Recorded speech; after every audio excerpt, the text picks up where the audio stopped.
Hi, ಎಲ್ಲರಿಗೂ ನಮಸ್ಕಾರಗಳು. ನಾನು ಇವತ್ತು ಶಾಪಿಂಗ್ ಅಂತ ಮೂಡುಬಿದ್ರೆಗೆ ಹೋಗಿದ್ದೆ. ಮಗಳಿಗೊಂದು ಕುರ್ತಿ, ಶಾರ್ಟ್ಸ್ ಕುರ್ತಿ ತಗೋಬೇಕಿತ್ತು. ಅದನ್ನು ತರಲಿಕ್ಕೆ ಅಂತ ಹೋದದ್ದು. ಹಾಗಾಗಿ ನೋಡಿ ತಗೊಂಡ್ಬಂದಿದ್ದೇನೆ.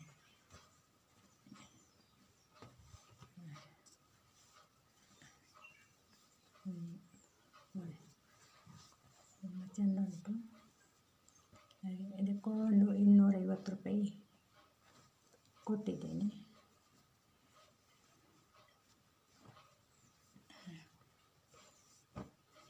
ಹಾಗೆ ಇನ್ನೊಂದು ಕೂಡ ಚೆಂದ ಕಾಣ್ತಲ್ಲಿ ಅಲ್ಲ, ಅದನ್ನು ಕೂಡ ಪುನೊಂದು ತಗೊಂಡೆ. ಅದಕ್ಕೂ ಕೂಡ ಇದಕ್ಕೆ ಒಂದು 160 ರೂಪಾಯಿ ಕೊಟ್ಟದ್ದು. ಚೆಂದ ಉಂಟು ಎಲ್ಲ, ತುಂಬ ಚೆಂದ.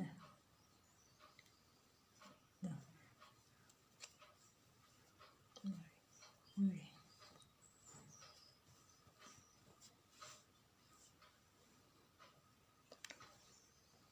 ಹಾಗೆ ಮಗನಿಗೂ ಕೂಡ ಒಂದು ಶರ್ಟ್ ಆಗಬೇಕಿತ್ತು. ನೋಡಿ ತಗೊಂಡು ಬಂದೆ.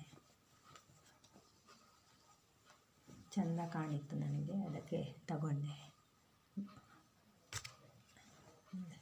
ಇದಕ್ಕೂ ಕೂಡ ಒಂದು 160 ರೂಪಾಯಿ ಅಷ್ಟೇ ಕೊಟ್ಟದ್ದು, ಹೆಚ್ಚಿಗೆ ಏನು ಕೊಡಲಿಲ್ಲ. ಹೀಗೆ ಹೋದದ್ದು. ಹೋಗಲ್ಲಿ ಹೋಗಿ ನೋಡುವಂತ ನೋಡಿ ಬಂದದ್ದು. ನೋಡಿದಾಗ ಒಂದು ತಗೊಂಡು ಬರುವ ಅಂತ ಬಂದದ್ದು. ನೋಡಿ ಚೆಂದ ಉಂಟು. ಮಗ ಚೆಂದ ಉಂಟಂತ ಹೇಳಿದ.